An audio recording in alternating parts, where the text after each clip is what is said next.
Good morning बच्चों। आज अपने जो नेक्स्ट टॉपिक है वो डिस्कशन करेंगे ईटीएस यानी कि electron transport system and oxidative phosphorylation. इस ईटीएस या इलेक्ट्रॉन ट्रांसपोर्ट सिस्टम या ऑक्सीडेटिव फॉस्फोराइलेशन की जो बात करें, इससे पहले आप लोग देखें कि इसमें होता क्या क्या है। अपने को ये कंफर्म था कि जो ग्लाइकोलाइसिस की प्रोसेस स्टडी की थी, आप लोगों ने ग्लाइकोलाइसिस किया था, या अभी आप लोगों ने बीच में एक लिंक रिएक्शन भी कर ली थी, या फिर आप लोगों ने क्रेब्स साइकिल की बात की थी। उन सब के अंदर अपने पास एक इंटरमीडिएट प्रोडक्ट जो मिल रहे थे, वो मिल रहे थे कहीं ना कहीं आपको NADH2 and FADH2 molecule. In NADH2 molecule या फिर FADH2 मॉलिक्यूल से जो ATP फॉर्मेशन का प्रोसेस है, ATP फॉर्मेशन जो प्रोसेस है, उस ATP फॉर्मेशन प्रोसेस के लिए आप लोगों को रिक्वायरमेंट पड़ती है इलेक्ट्रॉन ट्रांसपोर्ट सिस्टम की, या ETS की जो है वो रिक्वायरमेंट पड़ती है। और इन NADH2 मॉलिक्यूल या FADH2 मॉलिक्यूल से जो ATP फॉर्मेशन की प्रोसेस हो रही है वो ऑक्सीजन की प्रेजेंस में और दूसरा ऑक्सीडेशन की प्रोसेस हो रही है, इस वजह से इसको बोलते हैं ऑक्सीडेटिव फॉस्फोराइलेशन। तो इन सबसे जो NADH2 या FADH2 अपने पास प्रोड्यूस हो रहा है, उनसे ATP कैसे बन रही है उनका डिस्कशन करेंगे अपने किसमें भाई, इलेक्ट्रॉन ट्रांसपोर्ट सिस्टम के अंदर। इस इलेक्ट्रॉन ट्रांसपोर्ट सिस्टम की बात करें तो आप लोग पहला पॉइंट तो ये लिखेंगे कि ये जो इलेक्ट्रॉन ट्रांसपोर्ट सिस्टम है ये कंप्लीट होता है आपका कहाँ भाई, इनर मेम्ब्रेन ऑफ मैं इधर लिख रहा हूँ, इनर मेम्ब्रेन ऑफ माइटोकॉन्ड्रिया। यानी ETS जो है उसकी साइट अपने को कहाँ मिलेगी, इनर मेम्ब्रेन ऑफ माइटोकॉन्ड्रिया मिलने वाली है। कई बार इसकी जगह आप लोगों को नेम दे देता है इन क्रिस्टा, तो क्रिस्टा पार्ट या क्रिस्टी पार्ट जो है वो भी बोल सकते हो आप, इनर मेम्ब्रेन भी बोल सकते हो। मोस्ट एक्सेप्टेबल आप बोलेंगे कि इनर मेम्ब्रेन ऑफ माइटोकॉन्ड्रिया के अंदर आपका क्या होगा भाई, ये ETS साइकिल जो है वो कंप्लीट होगा। देखो इस ETS में ये कह रहा है कि इस ETS के अंदर अप्रोक्स 4 कंपोनेंट अपने को मिलते हैं। यानी इस इलेक्ट्रॉन ट्रांसपोर्ट सिस्टम में जो इलेक्ट्रॉन ट्रांसपोर्ट चेन जो होगी, उस चेन के अंदर अपने को कुल मिलाकर 4 कंपोनेंट मिलेंगे। इसमें से फर्स्ट कंपोनेंट है FMN यानी फ्लेविन मोनोन्यूक्लियोटाइड। क्या है भाई, FMN यानी फ्लेविन मोनोन्यूक्लियोटाइड। उसके अलावा दूसरा कंपोनेंट है वो आयरन सल्फर प्रोटीन है, FES आयरन सल्फर प्रोटीन जो है वो अपने को मिलेगी। इसके अलावा अपने को थर्ड कंपोनेंट में CoQ या UQ भी अपने को मिलेगा। देखो यूबिक्विनोन जो है, UQ जो है, इसको जनरली आप मोबाइल कैरियर भी बोलते हैं, मोबाइल कैरियर भी बोला जाता है इसको। ये भी थोड़ा सा ध्यान रखें, इंपॉर्टेंट बात है कि ये UQ या CoQ जो है वो मोबाइल कैरियर के नेम से भी जाना जाता है। इसके अलावा आप लोगों को फोर्थ कंपोनेंट जो मिलते हैं वो मिलते हैं साइटोक्रोम्स। ये साइटोक्रोम कौन कौन से होंगे, एक तो होगा साइटोक्रोम B, दूसरा होगा साइटोक्रोम C1, तीसरा है साइटोक्रोम C, फोर्थ नंबर पे cytochrome A and cytochrome A3। इनमें से आप लोग बात करें, आपका जो साइटोक्रोम C है, ये जो साइटोक्रोम C है, मैं यहाँ मार्किंग कर देता हूँ, ये साइटोक्रोम C भी मोबाइल कैरियर के अंदर कंसीडर करते हैं। यानी मोबाइल कैरियर एलिमेंट जो है या कंपोनेंट जो है वो कौन कौन से हुए बेटा, एक तो यूबिक्विनोन UQ और दूसरा कौन सा हुआ आपका साइटोक्रोम C जो है वो मोबाइल कैरियर कंपोनेंट की फॉर्म में काम कर रहे हैं। यानी ये मोबिलिटी शो करते रहते हैं, फिक्स नहीं होते। जबकि बाकी ये जितने भी कंपोनेंट है इनका आपको ETS के अंदर एक फिक्स अरेंजमेंट मिलेगा।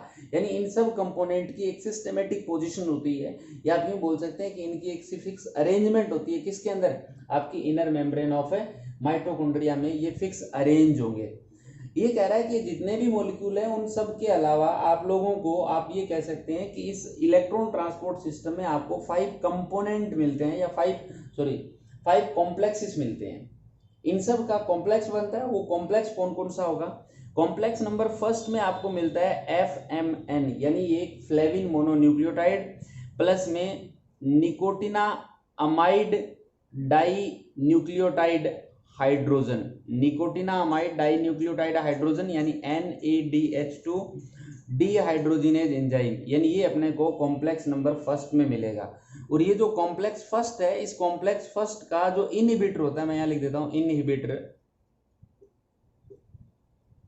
यानी इस कॉम्प्लेक्स फर्स्ट को कौन इनहिबिट कर सकता है, तो रोटेनॉन एंड एमाइटल जो है वो इस कॉम्प्लेक्स फर्स्ट को इनहिबिट कर सकता है। कॉम्प्लेक्स सेकंड की बात करें तो इसके अंदर आपको मिलता है CoQ या UQ जो मोबाइल कैरियर है। इसके अलावा FADH2 डिहाइड्रोजिनेज अपने को मिलने वाला है और इसका कोई इनहिबिटर जो है वो नहीं है। कॉम्प्लेक्स नंबर थर्ड जो है उसमें आपको मिलेगा cytochrome B and cytochrome C1। क्या मिलेगा भाई, कॉम्प्लेक्स थर्ड में cytochrome B and cytochrome C1 मिलने वाला है। और ये जो cytochrome B and cytochrome C1 है, इसका जो इनहिबिटर है वो अपने को मिलेगा एंटीमाइसिन A जो है वो इसका इनहिबिटर जो है होता है। इसी टाइप से कॉम्प्लेक्स नंबर फोर्थ की बात करते हैं तो कॉम्प्लेक्स नंबर फोर्थ के अंदर आपका आता है cytochrome A and cytochrome A3।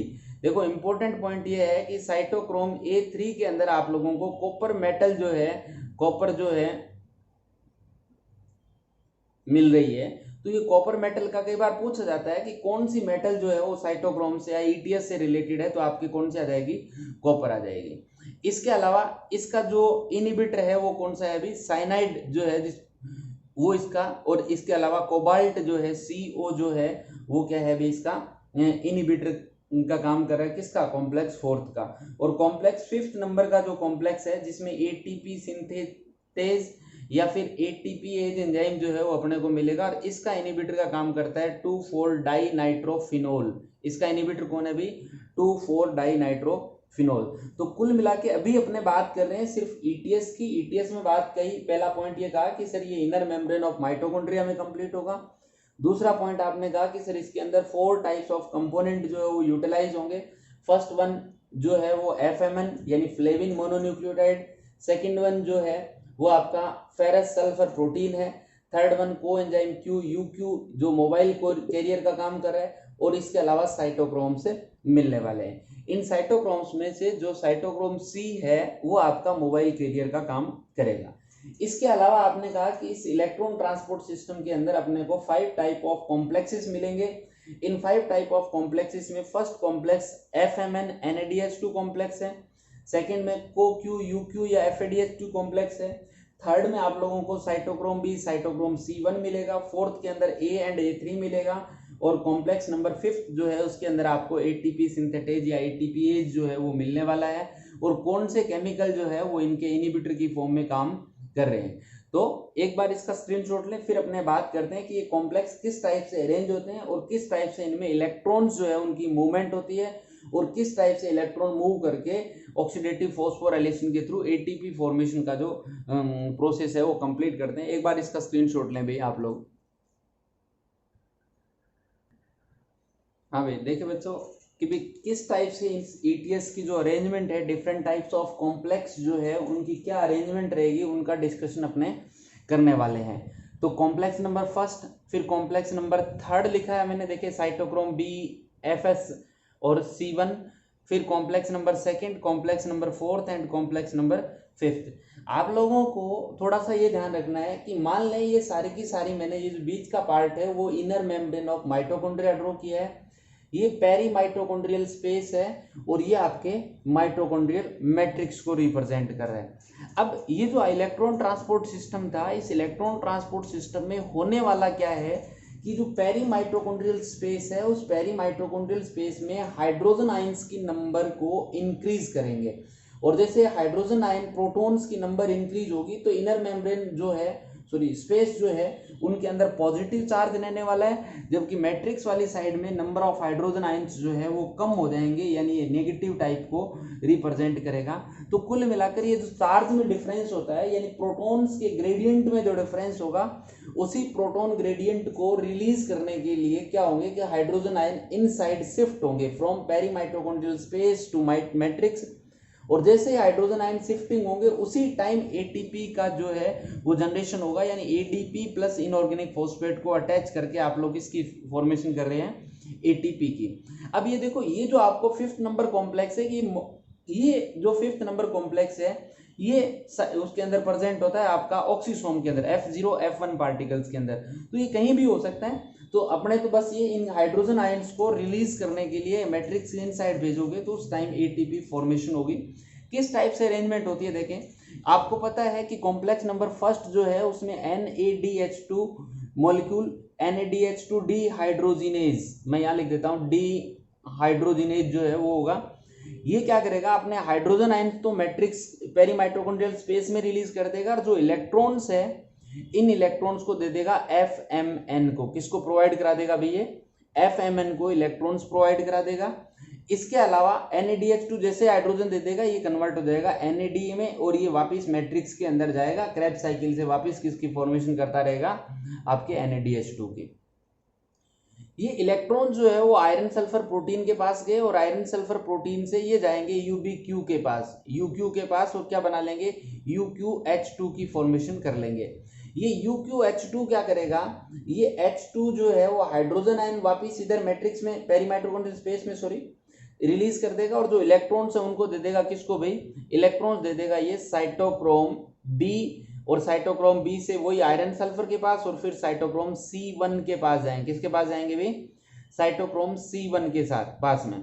अब देखो ये कॉम्प्लेक्स नंबर थर्ड है, फर्स्ट के डायरेक्ट कॉन्टेक्ट में मैंने क्या लिखा है, थर्ड नंबर कॉम्प्लेक्स लिखा है, और इस थर्ड वाला जो है वो इधर से इस थर्ड के पास में सेकंड नंबर जो कॉम्प्लेक्स है ये क्या करेगा, FADH2 से, जिस टाइप से फर्स्ट ने NADH2 से किया था वैसे ही FADH2 से हाइड्रोजन लेने का काम, हाइड्रोजन को मैट्रिक्स में रिलीज करने का काम कौन करेगा भाई, आपके ये सेकंड वाला करने वाला है। तो देखें तो FADH2 मॉलिक्यूल क्या करेंगे, इससे हाइड्रोजन पहले शिफ्ट हुए FAS प्रोटीन पे, फिर UQ पे हाइड्रोजन UQH2 बने।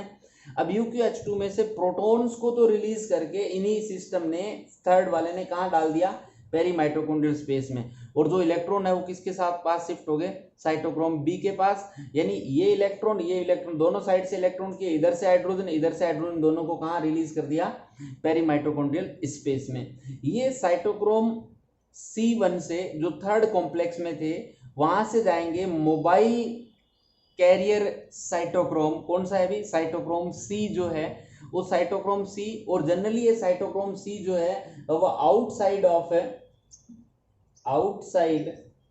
ऑफ इनर मेम्ब्रेन होता है। ये ध्यान रखें, कई बार इसका एक बार क्वेश्चन पूछा गया है कि साइटोक्रोम C जो है वो माइटोकॉन्ड्रियल मेम्ब्रेन की कौन सी साइड में होता है, इनर मेम्ब्रेन के, तो इनर मेम्ब्रेन की आउटसाइड यानी पेरी माइटोकॉन्ड्रियल स्पेस की तरफ होता है। ये साइटोक्रोम C जो है वो मोबाइल कैरियर है, और इसी टाइप से देखो UQH2 जो है वो भी मोबाइल कैरियर है, UQ जो है वो मोबाइल कैरियर है। तो मोबाइल कैरियर जो है वो आगे क्या करेगा, इन इलेक्ट्रॉन्स को शिफ्ट कर देगा किसको भाई, ये इलेक्ट्रॉन्स दे देगा किसको, कॉम्प्लेक्स नंबर फोर्थ को। कॉम्प्लेक्स नंबर फोर्थ के अंदर आपको Cu कॉपर मिलने वाला है, Cu से cytochrome A and cytochrome A से A3, और A3 के अंदर ही आपको कॉपर मिलेगा। वहां से इलेक्ट्रॉन शिफ्ट हो जाएंगे ऑक्सीजन पे। ऑक्सीजन क्या करेगी, मैट्रिक्स से हाइड्रोजन लेगी और हाइड्रोजन को यूज करके और किसकी फॉर्मेशन कर देगी, वाटर मॉलिक्यूल, जो मेटाबॉलिक वाटर जो है उसकी फॉर्मेशन कर देगी। तो ये तो हुआ कॉम्प्लेक्स फोर्थ ने वाटर मॉलिक्यूल की फॉर्मेशन कर दी, इलेक्ट्रॉन।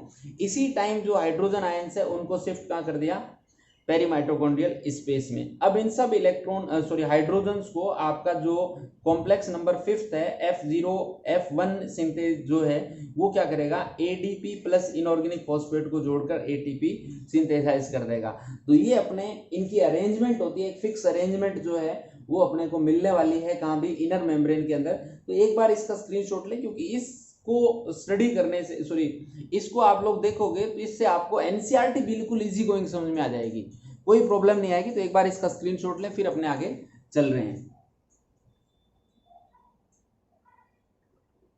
NCERT को रीड करने के बाद आप लोग देखेंगे कि भी इसको सिंप्लीफाई तरीके से आप ETS की बात करें तो सिंप्लीफाई मेथड से किस टाइप से इसको रिप्रेजेंट कर रहे हैं। इसके अंदर जो 5 कॉम्प्लेक्सेस है उन 5 कॉम्प्लेक्सेस में first, second, third, fourth and fifth number complex. इसके अलावा बात करें कि इसके अंदर क्या होगा कि first of all NADH2 molecule जो है वो अपने वाले हाइड्रोजन दे देगा FAD को, और NADH2 जो है उसका तो क्या हो जाएगा, ऑक्सीडेशन हो जाएगा, क्योंकि जैसे इसने हाइड्रोजन निकाल दिया इसका क्या हो गया, ऑक्सीडेशन, और FADH2 जो ऑक्सीडाइज फॉर्म में था अब उसका क्या हो जाएगा, रिडक्शन।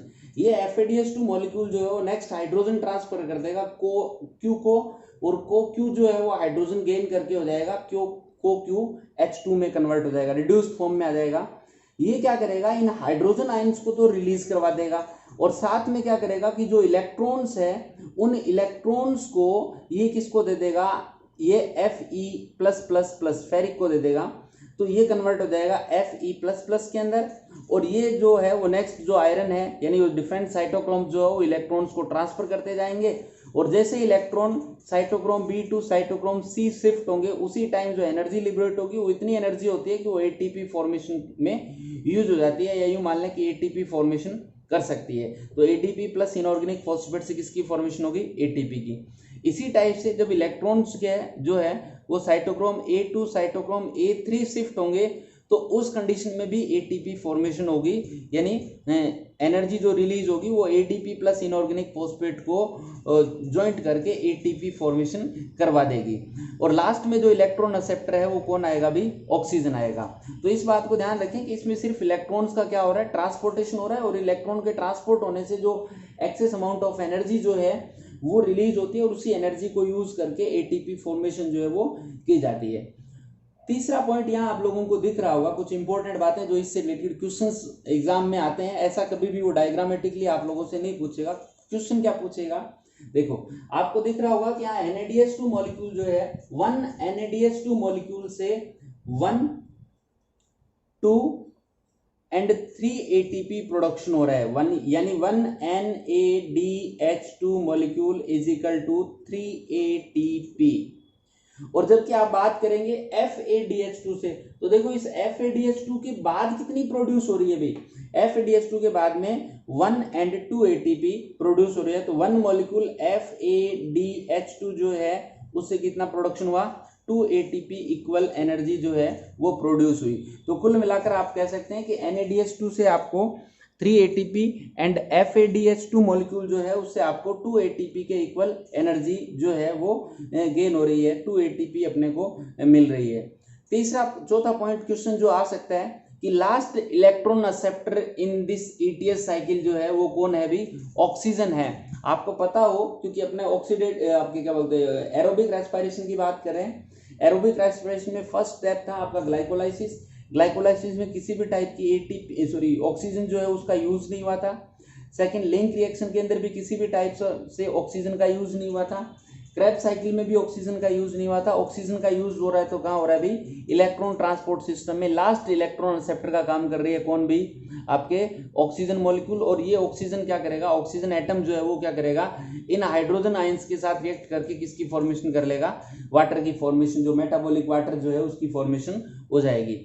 तो एक तो लास्ट इलेक्ट्रॉन एक्सेप्टर कौन है, FADH2 से कितने ATP प्रोड्यूस हो रहे हैं, NADH2 मॉलिक्यूल से कितने ATP प्रोड्यूस हो रहे हैं, इनका अपने को याद रखना है। और कौन कौन से कॉम्प्लेक्स प्रेजेंट है, जनरली कॉम्प्लेक्स का ही क्वेश्चन एग्जाम में पूछा जा रहा है आज तक कि कौन से कॉम्प्लेक्स प्रेजेंट होते हैं और इसके अंदर होता क्या है। तो ऑक्सीडेशन रिडक्शन की प्रोसेस जो है वो चल रही है। तो एक बार इसका स्क्रीनशॉट लें, इस ETS को प्रिपेयर करें, फिर अपने बात करेंगे कि जो ग्लाइकोलाइसिस की प्रोसेस में NADH2 मॉलिक्यूल प्रोड्यूस हुए थे उनसे कहीं अपने लिखा था कि शटल सिस्टम वर्क करते हैं और वो किस टाइप से काम कर रहे हैं, उनका डिस्कशन करेंगे। एक आप लोगों ने कहा, अभी बात कर रहे थे इससे जस्ट पहले वाले डायग्राम में मैंने बताया कि जो पेरीमाइटोकॉन्ड्रियल स्पेस था, उस पेरीमाइटोकॉन्ड्रियल स्पेस के अंदर हाइड्रोजन आयंस जो थे, उन हाइड्रोजन आयंस का पोटेंशियल इंक्रीज हो रहा था और उस पोटेंशियल को रिलीज कर रहे थे, तभी ATP फॉर्मेशन हो रही थी। तो हाइड्रोजन आयन का पोटेंशियल कैसे काम करेगा, यानी कीमोऑस्मोटिक हाइपोथेसिस जो है, कीमियोऑस्मोटिक हाइपोथेसिस, उसका डिस्कशन भी अपने नेक्स्ट वीडियो के अंदर करने वाले हैं। तो एक बार इसका स्क्रीनशॉट लें।